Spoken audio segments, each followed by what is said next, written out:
В эфире программа «Актуальное интервью». Сегодня мы в гостях у Сациты Исраиловой, у директора Национальной библиотеки Чеченской Республики Сацит Даликахел.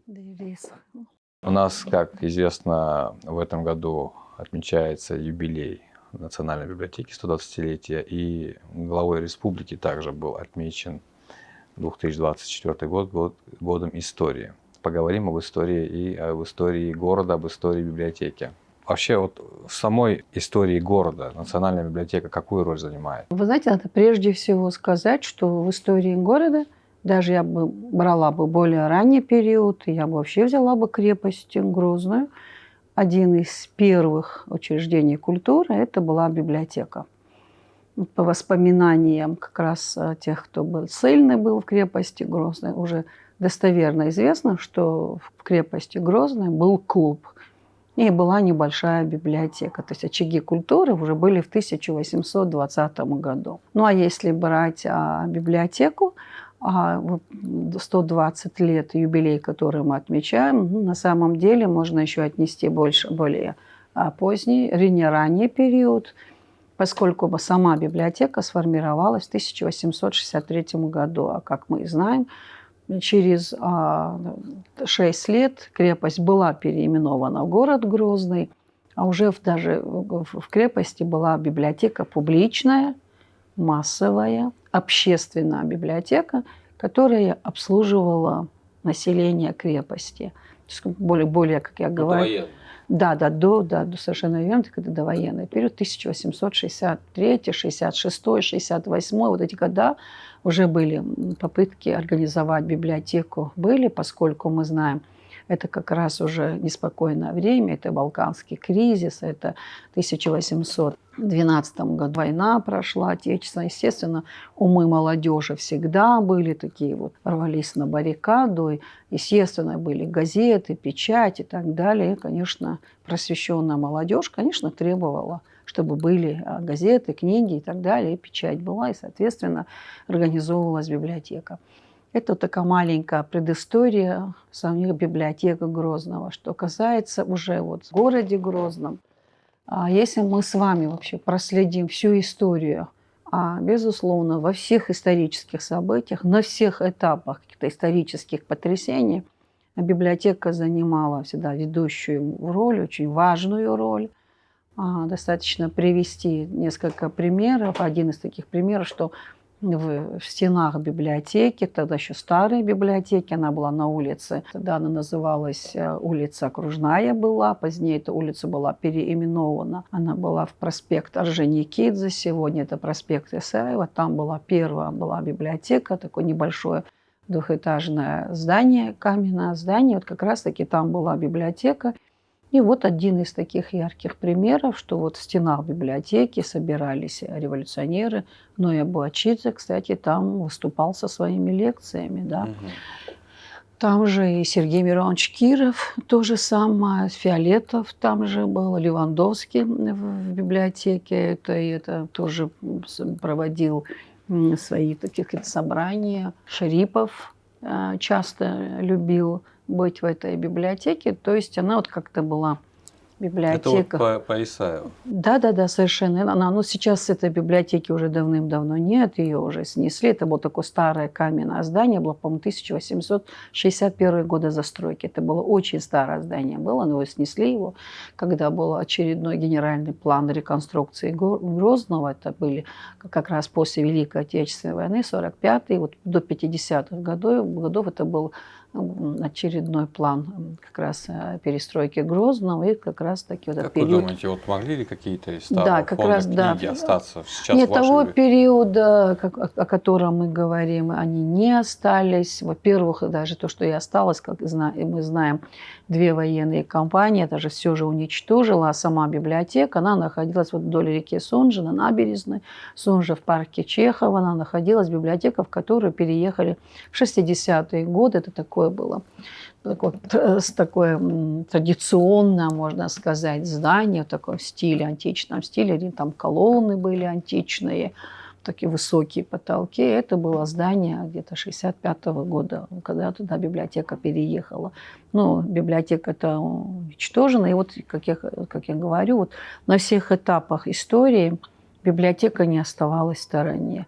Великая Отечественная война, начало вот Великой Отечественной войны, как раз там постоянно проходили читки, лозунги, значит, там собиралась молодежь, интеллигенция, молодежь, комсомольцы. Кстати, надо отметить, что комсомольцы очень большие делали такие вот сборы, делали пожертвования, собирали теплую одежду, деньги и так далее. Это все тоже делалось в библиотеке, то есть она не стояла особняком, библиотека как очаг культуры, а напротив, она была очень активна, она была постоянно была в движении, там проходили очень яркие проходили события.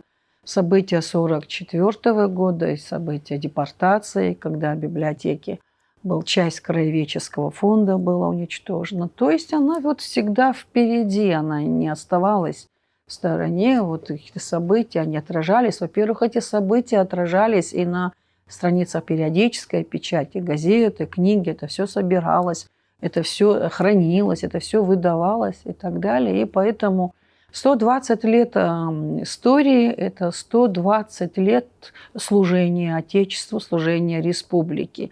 И, безусловно, и вот эти все 120 лет вместе с самими библиотеками были ее читатели. Гордились яркими именами, людьми, которые посещали библиотеку. И поэтому сегодня наша библиотека, национальная библиотека, мы тоже гордимся тем, что в этих библиотеках проходят яркие мероприятия. Здесь бывает очень много известных людей, которые посещают библиотеку, приходят сюда.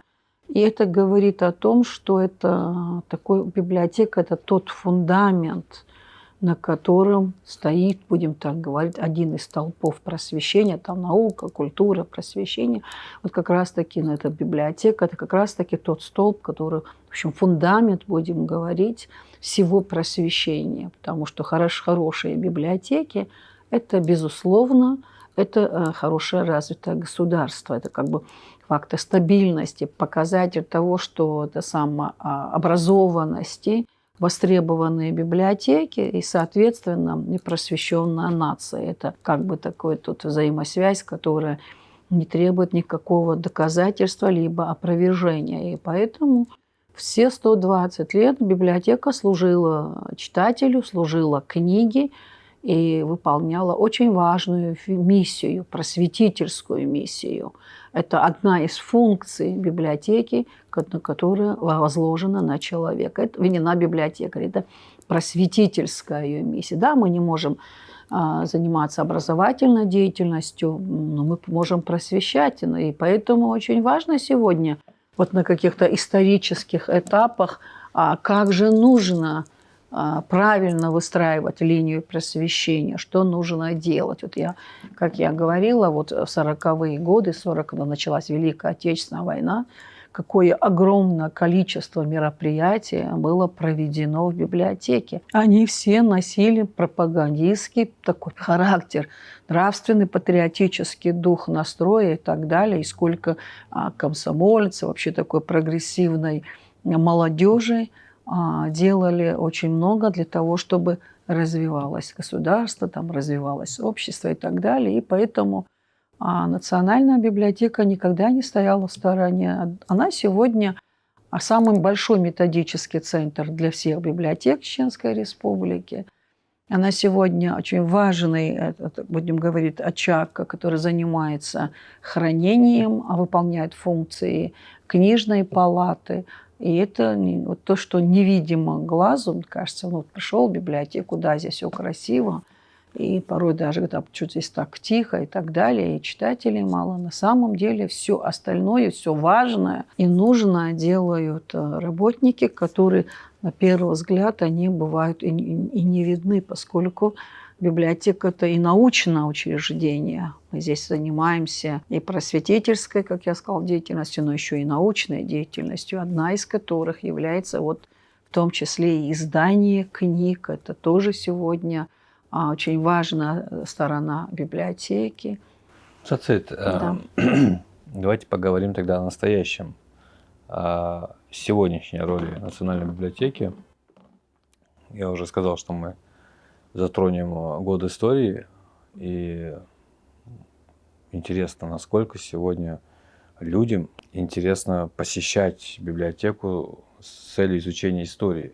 Как много посетителей интересуются историей? Вы знаете, очень хороший вопрос, потому что вот как раз-таки люди, вот, которые именно посещают библиотеку вот, с целью изучения истории, это очень важная часть наших посетителей, для которых очень много делается в плане научного развития библиотеки, поскольку, как мы говорили, библиотека – это не только мероприятие, а самое главное – это как раз-таки научная деятельность и так далее. Поэтому в год истории, в прошлом году был год чеченского языка и так далее, помимо того, что в библиотеке были очень большие яркие проекты, были очень интересные проекты, было очень много проведено мероприятий, а мы еще занимались исследовательской деятельностью. Вот, например, вот в прошлом году, в году чеченского языка, мы занимались тоже исследовательской деятельностью. В библиотеке великолепная была выставка, которую мы делали совместно с архивным управлением. Великолепная выставка по году чеченского языка. Были собраны, на мой взгляд, были уникальные издания, были собраны книги, которые не были в библиотеке. Эти книги оцифровывались, потому что у нас была такая программа по оцифровке книг на чеченском языке, которых нет в хранилищах библиотек. То есть мы находили эти книги, мы их оцифровывали. В прошлом году один из таких ярких реализованных проектов – это выпуск книги. Мы издали ее на книгу «Чеченские пословицы».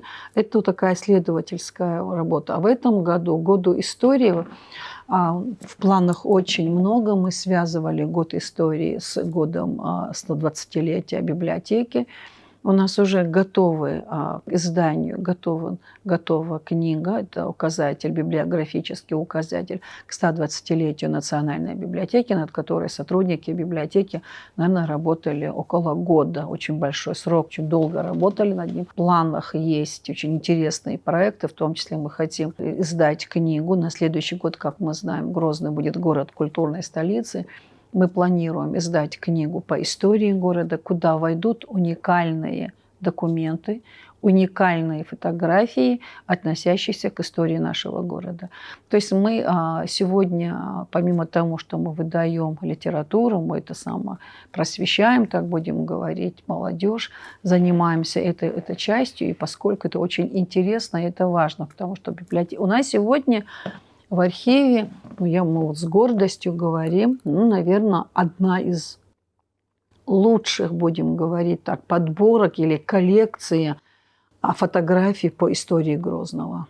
Их очень много, их свыше 6000 фотографий. Есть фотографии, уникальные фотографии, не опубликованные. Есть эти фотографии, которые были в книгах, мы их оцифровывали. И вот в этом году мы знаем, что в этом году 100-летие Махмуда Эсамбаева, связывая с годом истории, на мой взгляд, библиотека совместно с архивным управлением, мы открыли уникальную выставку архивных документов, фотографий Махмуда Эсамбаева.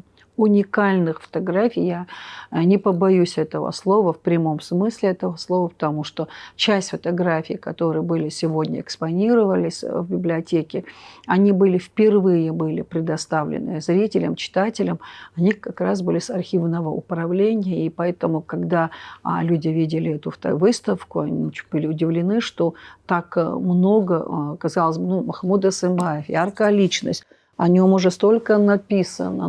Видите, тем не менее, находятся какие-то редкие документы. И что немаловажно, и тоже хотелось бы отметить, когда мы работали над этим проектом, как я говорю, с годом истории и так далее, Махмуда Эсамбаева, люди присылали свои фотографии с частных личных коллекций, как раз с фотографией с Махмудом Эсамбаевым. Это тоже очень важно. Вообще, когда мы говорим об истории, и тем более мы ее связываем с библиотекой, важно понимание того, что и жители, и ученые принимают активное участие, должны, во всяком случае, в нашем случае нам помогают, как раз-таки в реализации этого проекта. Один из этих проектов является, то есть нам тоже приносить документы, которых нет в фондах библиотеки. Редкие книги, которые мы оцифровали, и выложили в свою национальную электронную библиотеку. Очень большой спрос у нас вот сегодня, если мы будем говорить, какая же литература самая востребованная, можно смело говорить, это наша национальная литература, наша краеведческая литература. Сегодня молодежь особенно хочет знать свою историю. Это правильно, это нужно.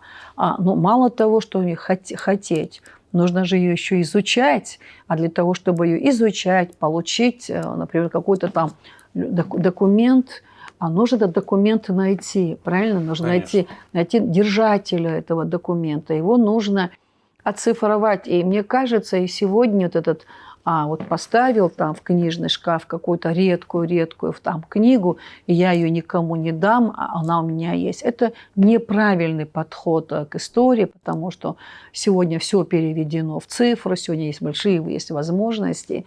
И для того, чтобы эти возможностями воспользовались другие зрители, там, читатели и так далее, посетители, конечно, это нужно все предоставлять. И поэтому вот в этом плане мы очень много делаем. И в конце года у нас еще будет одна выставка, посвященная Году истории, тоже архивных документов.